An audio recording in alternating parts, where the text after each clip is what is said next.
ప్రస్తుతం neat paper leak దేశాన్నే కుదిపిస్తోంది.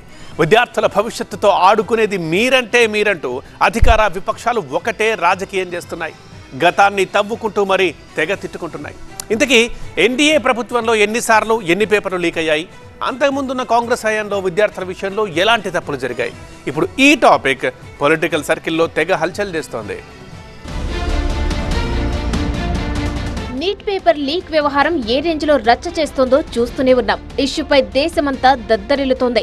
రాజధాని ఢిల్లీ అయితే అట్టుడుకుతోంది. ఓవైపు కాక్రోచ్ జనతా పార్టీ ఆందోళనలు, మరోవైపు సోనం వాంగ్చుక్ నిరసన, ఇటు విపక్షాల రచ్చతో నెక్స్ట్ ఏంటన్న దానిపై టెన్షన్ పెరుగుతోంది. అలా నీట్ హీట్ నడుస్తుండగా గతాన్ని తవ్వుకుంటూ తెగ తిట్టేసుకుంటున్నాయి అధికార విపక్షాలు. విద్యార్థుల మీద మీకు ప్రేమ లేదంటే మీకు ప్రేమ లేదంటూ మైకుల ముందు మొత్తుకుంటున్నారు. 12 ఏళ్లుగా పాలిస్తున్న ఎన్డీఏ ప్రభుత్వంలో 152 సార్లు పరీక్షా పేపర్లు లీక్ అవ్వడం అత్యంత దారుణమన్నారు ప్రతిపక్ష నేత రాహుల్ గాంధీ. స్టూడెంట్స్ పై మోదీ సర్కార్ కి ప్రేమ లేదన్న విషయాన్ని ఆధారాలతో సహా నిరూపిస్తామంటూ ఓ రేంజ్ లో మండిపడ్డారు. విద్యార్థుల కష్టానికి కనీస మర్యాద లేదన్నారు.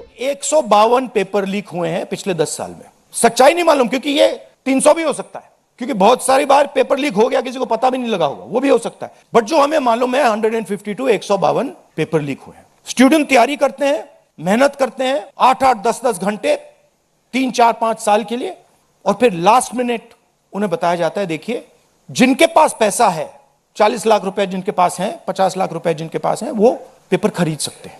करोड़ परिवारों को, स्टूडेंट्स और परिवारों को पेपर लीक ने डैमेज किया है. और स्टूडेंट ये सवाल पूछ रहे हैं, पेपर लीक होता है 7.5 करोड़ युवाओं का नुकसान होता है, मगर पिछले 10 साल में एक भी कन्विक्शन नहीं हुआ, एक भी व्यक्ति का कन्विक्शन नहीं हुआ. రాహుల్ కామెంట్స్ కి అదే స్థాయిలో కౌంటర్ ఇచ్చారు కేంద్ర మంత్రి జేపీ నడ్డా. కాంగ్రెస్ పాలిత రాష్ట్రాల్లో పేపర్ లీకుల సంగతేంటని రాహుల్ ప్రశ్నించారు. జమ్మూ కశ్మీర్, హిమాచల్ ప్రదేశ్ సహా తెలంగాణలో 10th ఇంటర్ పేపర్లు లీక్ అయితే రాహుల్ ఏం చేశారని ఆగ్రహం వ్యక్తం చేశారు.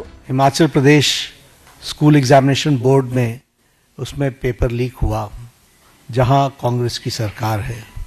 झारखंड में जेएसी में हिंदी और साइंस के पेपर लीक हुए झारखंड, जहां पर कांग्रेस और झारखंड मुक्ति मोर्चा की सरकार है. तेलंगाना में वहां पर इंटरमीडिएट के लैंग्वेज के पेपर लीक हुआ.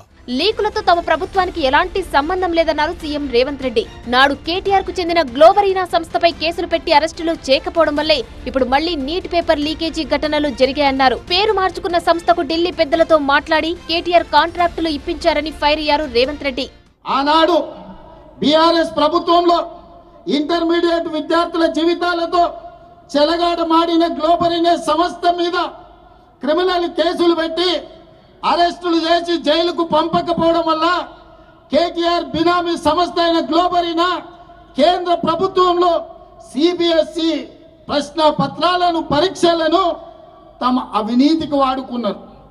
ఇదే కేటీఆర్ ఢిల్లీ బీజేపీలతో మాట్లాడి వాళ్లకు కాంట్రాక్టులు ఇప్పించాడు. మొత్తంగా నీట్ పేపర్ సెంట్రిక్ గా గతాన్ని తవ్వుకుంటూ మరీ ఒకరిపై మరొకరు తీవ్ర విమర్శలు చేసుకుంటున్నాయి అధికార విపక్ష పార్టీలు.